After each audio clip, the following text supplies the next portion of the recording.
Berawal dari rapat di Surabaya, pengurus besar Nahdlatul Ulama atau PBNU diduga mengkonsolidasikan pengurusnya untuk memenangkan Prabowo Gibran. Salah satu yang mendengar adanya dugaan itu adalah mantan Rais Syuriah pengurus cabang istimewa NU Australia Nadir Shah Hussain atau yang akrab disapa Gus Nadir. Nah, sudah bersama kami pada malam hari ini ada Gus Nadir dan Sekjen PBNU Saifullah Yusuf atau yang akrab disapa Gus Ipul.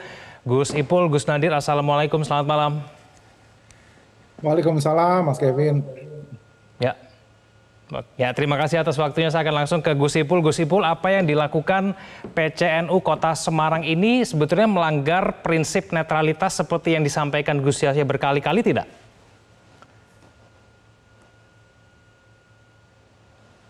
Gus Ipul, mohon maaf, suaranya belum terdengar. Tuh, dengar sekarang? Ya, baik, sudah terdengar. Silakan, Gus Ipul. Nah, kalau saya lihat backdropnya tadi, Yai Hanif Ismail itu tidak ada logo NU di situ, tidak ada semacam atribut NU. Itu dulu yang pertama. Nah itu lihat itu ya, Saresean, Aswaja, kemudian dua kata dan seterusnya. Yang dari sisi ini tidak ada pelanggaran. Nah ketika beliau bicara di situ itu atas nama apa? Kalau beliau atas nama pengasuh pesantren, atas nama tokoh, atas nama pribadi, ya tentu tidak ada masalah. Itu yang perlu saya sampaikan. Jadi perlu diketahui bahwa di lingkungan Nahdlatul Ulama ini ada aturan-aturan yang cukup tegas tentang siapa saja yang harus nonaktif, harus mengundurkan diri ketika ikut di dalam kontestasi, baik itu sebagai calon maupun sebagai tim sukses. Jadi aturan-aturannya semua sudah tegas, semua sudah jelas. Yang ini tinggal kita laksanakan. Salah satu contoh ya, kemarin ada PWNU Riau yang mendukung secara resmi sebagai lembaga kepada pasangan 02. Ya otomatis langsung di caretaker, diberhentikan. Gus Ipul, jadi kalau ada pernyataan dari Rais Syuriah PCNU Kota Semarang Kiai Haji Hanif Ismail yang mengatakan memilih paslon tertentu di Pilpres 2024 dan kemudian mendorong agar Pilpres berjalan satu putaran, nah ini mewakili siapa Gus Ipul? Ya, saya pikir ini tafsir ya dari Kiai Hanif Ismail, karena terus terang saya ini mau kebetulan ada Gus Nadir sekaligus kita tabayun. Kami berdua sudah telepon-teleponan belum ini. Dan kami jelaskan bahwa suatu hal yang lazim kita konsolidasi, kita ketemu. Dan pertemuan itu adalah untuk kepentingan internal. Ya, dalam rangka membahas hal-hal yang kita anggap strategis, termasuk salah satunya adalah Pilpres. Itu kita anggap sebagai hal yang perlu untuk dibahas secara bersama-sama. Dan kemudian ini tidak kita umumkan, tapi untuk kalangan internal. Saya ingin sampaikan kepada Gus Nadir ya, bahwa kita sangat menjaga organisasi ini. Bandingkan dengan tahun-tahun atau tiap kegiatan atau tiap pilihan presiden sejak era reformasi. Di tahun ini Rois Am dan Ketua Umum meminta kita semua untuk tidak menerima calon di kantor pengurus besar Nahdlatul Ulama. Kita tidak menerima itu. Kita tidak terima, tetapi bukan berarti nggak ada komunikasi. Secara informal, calon-calon presiden atau juga pasangannya berkomunikasi atau tim suksesnya berkomunikasi dengan baik ya, yang kemudian itu diserahkan sepenuhnya komunikasinya kepada ketua umum. Jadi ketua umum yang berkomunikasi lalu dilaporkan kepada Rois Am dan juga dilaporkan pada saat-saat rapat. Jadi sebenarnya kita sudah sangat menjaga sekali, dan kemudian Rois Am ini hati-hati sekali. Jadi kaget ketika Gus Nadir mengatakan bahwa ada arahan Rois Am yang kemudian menggerakkan struktur untuk pemenangan pasangan nomor 2. Akibatnya apa? Akibatnya besar sekali, mungkin ini tidak pernah dihitung oleh Gus Nadir. Pengikutnya Rois Am dan pengikutnya Ketua Umum bergerak untuk pemenangan sebagaimana yang dimaksud oleh Gus Nadir. Jadi sekali lagi ya, kita tidak pernah merilis, kita tidak pernah mengumumkan, tapi justru pihak lain yang mengumumkan PBNU mendukung memenangkan pasangan 02. Oke, Saya baik. kira ini penjelasan Baik. yang perlu saya sampaikan pada kesempatan yang baik ini supaya tidak menimbulkan opini-opini yang tidak berdasarkan fakta. Misalnya begini ya, Baik.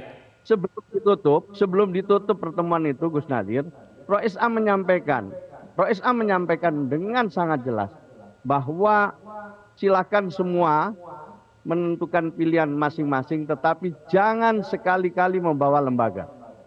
Jangan sekali-sekali membawa lembaga. Tetapi Baik, Gus Ipul.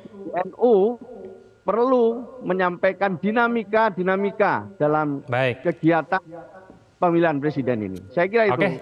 Baik, saya berikan kesempatan kepada Gus Nadir. Gus Nadir, Anda juga yang menjadi salah satu pihak yang mempertanyakan netralitas dari NU. Bagaimana dengan sekarang yang merupakan ajang yang baik untuk tabayun, Gus Nadir? Apakah sudah percaya bahwa sekarang NU memang memegang teguh prinsip netralitas itu, Gus Nadir? Terima kasih Mas Kevin, terima kasih Gus Ipul, sehat selalu Gus. Jadi pendekatan netralitas yang dikemukakan oleh Gus Ipul barusan, yang menjadi sikap resmi PBNU itu pendekatan netral yang bersifat formal legalistik. Jadi bicara bahwa tidak ada backdrop tadi yang mengindikasikan itu pertemuan di kantor NU atas nama NU, aturan resminya sudah ada dan seterusnya. Tetapi yang terjadi di lapangan ternyata tidak seperti itu. Misalnya Kiai Mustamsikin di Kendal, PCNU Kendal, jelas-jelas mengatakan bahwa ini berdasarkan dauh Rois Am menggerakkan untuk satu putaran 02. Tapi Gus Ipul mengatakan itu tafsir. Nah, kan tidak mungkin tafsir tidak punya dasar.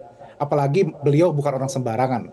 Kiai Hanif juga seperti itu. Tidak ada backdropnya tapi mengatakan bahwa ini dauh dari Rois Am. Bahkan di backdrop tadi ada tulisan Samina Watona barusan kita baca. Itu berdasarkan pernyataan dari Rois Am sebelumnya di pertemuan di Hotel Bumi di Surabaya. Tolong sekali ini saja sam'an wa ta'atan.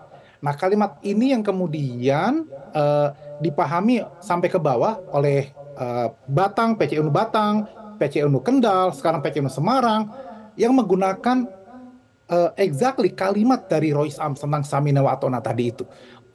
Jadi secara formal legalistik, pertemuan di Hotel Bumi tidak di kantor PBNU, di hotel. Begitu juga Sarasehan Aswaja tidak pakai lambang NU. Tetapi dauhnya jelas diikuti dan digerakkan. Nah, dan ini jadi persoalan. Nah, karena itu saya hendak menyarankan jalan keluar sebetulnya Gus Ipul selaku Sekjen PBNU. Sebentar lagi itu ada Konbes dan Harlah, Konferensi Besar Nahdlatul Ulama dan Harlah di Jogja. Itu dua event besar dari NU.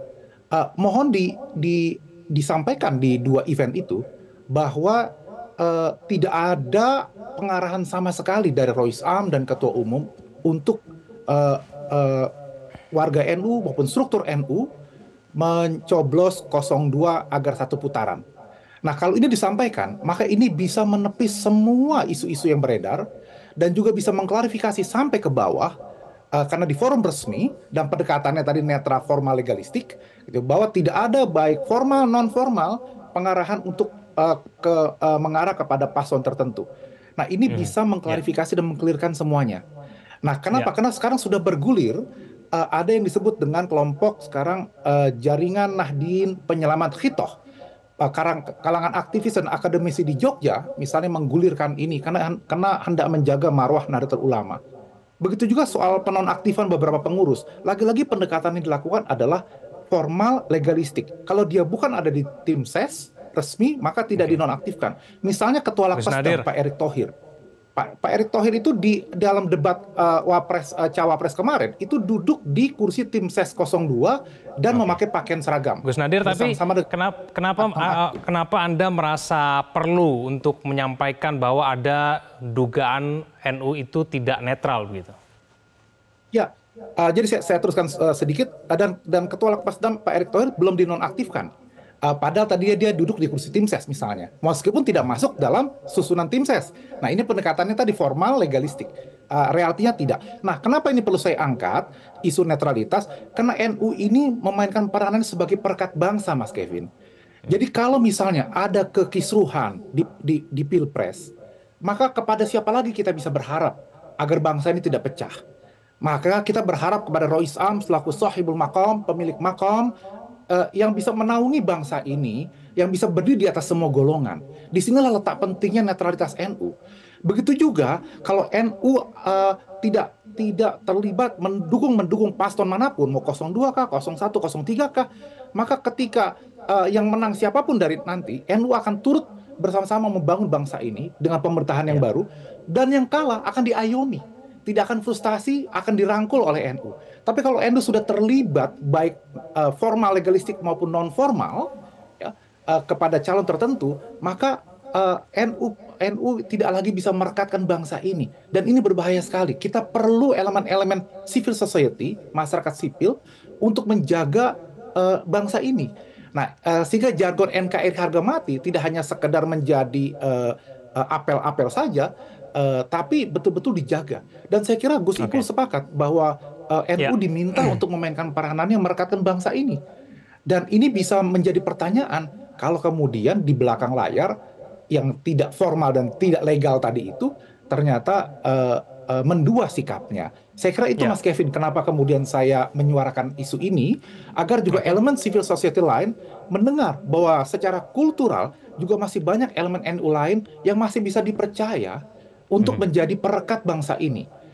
Itu saya kira yang menjadi nilai pentingnya. Jadi sama sekali tidak ada persoalan pribadi dengan Rois Am, dengan Ketua Umum, dengan Gus Ipul. Kami terus berhubungan dengan baik. Tadi Gus Ipul bilang telepon-teleponan dengan saya. Tapi ini persoalan bangsa. Dan kemudian NU memainkan peranannya di sini. Itu yang kita jaga bersama, Mas Kevin. Baik, kita jeda terlebih dahulu. Nanti usai jeda kita akan bahas lebih lanjut mengenai hal ini. Apakah kemudian NU juga bisa menjamin bahwa sebetulnya perintah ataupun permintaan kepada warga NU untuk tidak memilih salah satu paslon itu betul-betul bisa dilakukan? Dan kita akan bahas itu usai jeda. Pemirsa jangan kemana-mana, kami akan kembali. Bukankah instruksinya harus netral? Ya biar diselesaikan secara internal. Tapi lagi-lagi yang namanya instruksi netral itu harus didisiplinkan. Kalau ada yang melanggar dan didiamkan berarti dibolehkan. Jadi rakyat kita sudah kritis, rakyat kita sudah sangat punya akses informasi. Janganlah rakyat itu diberikan pemandangan yang mengganggu akal sehat. Oh, saya belum mendengar sih. Saya belum mendengar. Cuman kemarin waktu ulang tahun aja kode-kode gitu aja. Kalau kita politisi paham lah gitu. Tapi rasa-rasanya NU itu ada di mana-mana. Ada di mana-mana dan saya yakin PBNU bisa menjaga netralitas itu dengan sepenuh hati dan sejujur-jujurnya. Saya yakin Gus Yahya bisa melaksanakan itu. Gus Yahya ini kan aktivis, saya kenal dekat gitu. Pasti beliau bisa menempatkan netralitasnya. Bahwa kader NU ada di mana-mana punya pilihan, itu sudah sunatullahnya begitu. Ya, kembali bersama kami di Prime Time News. Gus Ipul, ternyata apa yang pertemuan di Surabaya itu, apa yang terjadi di Surabaya itu menimbulkan multitafsir begitu bagi warga NU di bawah. Dan apakah memang betul-betul bisa dijamin Gus Ipul bahwa memang tidak ada permintaan ataupun permohonan begitu dari PBNU untuk memilih salah satu paslon dalam Pilpres 2024, Gus Ipul? Ya, jadi ini pertama-tama kita nggak pernah rilis itu dulu ya. Jadi sekali lagi ini dirilis oleh pihak lain, salah satunya adalah Gus Nadir. Itu dulu ya. Kemudian yang kedua soal tadi informasi, kemudian ada pertemuan-pertemuan yang menyikapi PBNU itu saya anggap sebagai sesuatu yang biasa, tetapi saya lihat ada bias di sini ya. Ada bias. Gus Nadir juga saya lihat serempet-serempet ini. Kenapa? Karena kemudian sebagian isunya itu soal MLB NU. Yang saya tahu siapa yang memicu pertama kali ini. Jadi ini ada bias-bias yang terus terang tidak juga murni. Penyikapan-penyikapan ini tidak juga murni. Ya, sebelumnya udah ada isu-isu mau MLB dan lain sebagainya. Termasuk kemudian isu yang sangat kuat dikembangkan PBNU tidak netral, bahkan menyeret-nyeret Rois Am. Yang menurut saya Rois Am sekali lagi sangat hati-hati dan sangat menjaga marwah PBNU itu. Yang berikutnya soal netral. Netral seperti apa? Mari kita lihat perjalanan PBNU menghadapi Pilpres sejak era reformasi ini.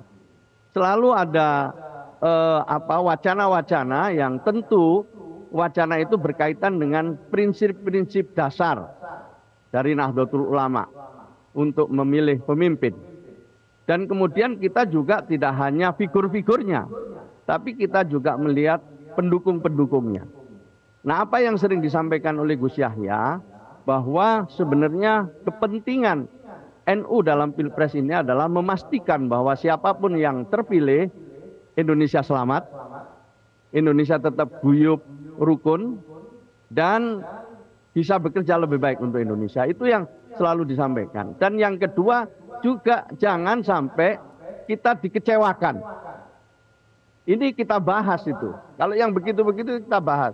Kita pelajari juga Gus Dur dulu. Dengan isu ukhuwah dan lain sebagainya. Kemudian akhirnya juga jatuh di tengah jalan. Atau diturunkan di tengah jalan. Jadi kita yang pertama memang harus memastikan Indonesia tetap selamat, rukun. Yang kedua, warga NU juga jangan dikecewakan dengan janji-janji. Yang seperti ini dibahas dan tentu PBNU perlu memberikan arah. Perlu memberikan informasi-informasi yang akurat kepada para pengurus di tingkat wilayah. Ini yang penting juga perlu saya sampaikan, bahwa tadi yang menyampaikan statement di Jawa Tengah itu tidak pernah langsung ketemu Rois Am. Karena yang ketemu Rois Am itu adalah, dalam forum itu adalah ketua-ketua wilayah dan Rois Syuriah wilayah se-Indonesia. Yang disebut pertemuannya di Hotel Bumi itu sebenarnya tidak tepat juga. Karena pertemuannya itu Gus Nadir di pesantrennya Rois Am. Jadi info-info itu yang masuk itu tidak sepenuhnya benar gitu. Dan sekarang kalau kemudian ada hal-hal yang katakanlah dianggap tidak netral dalam arti bahwa kita memang memiliki prinsip di dalam menentukan siapa calon. NU yang ditegaskan berulang-ulang tidak turut terlibat dalam kegiatan dukung-mendukung. Tetapi pengurus NU itu banyak yang pengasuh pesantren. Yang beliau juga bersentuhan dengan santri-santri di daerah masing-masing. Nah, untuk itulah kita semua juga harus memahami dengan baik netralitas PBNU ini. Dan ya, yang di PBNU kan tahu sendiri Gus Nadir. Ada yang jadi tim suksesnya sana, tim suksesnya sini. Ya semuanya dipersilahkan saja.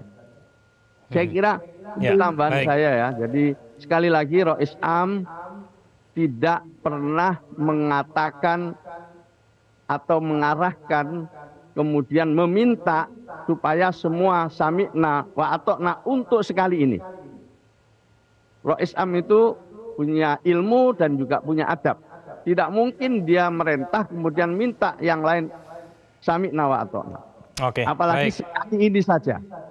Nah, nanti yang lain-lain boleh dilawan. Ini tidak ada kata-kata itu dari Rois Am. Tidak ada kata-kata itu ya. Baik, silakan Gus Nadir menanggapi. Ditutup pesannya Rois Am, silakan wilayah mengambil langkah-langkah yang terbaik, tapi jangan sekali-kali membawa lembaga dan gunakan dengan cara yang baik. Itu kata penutup dari Rois Am.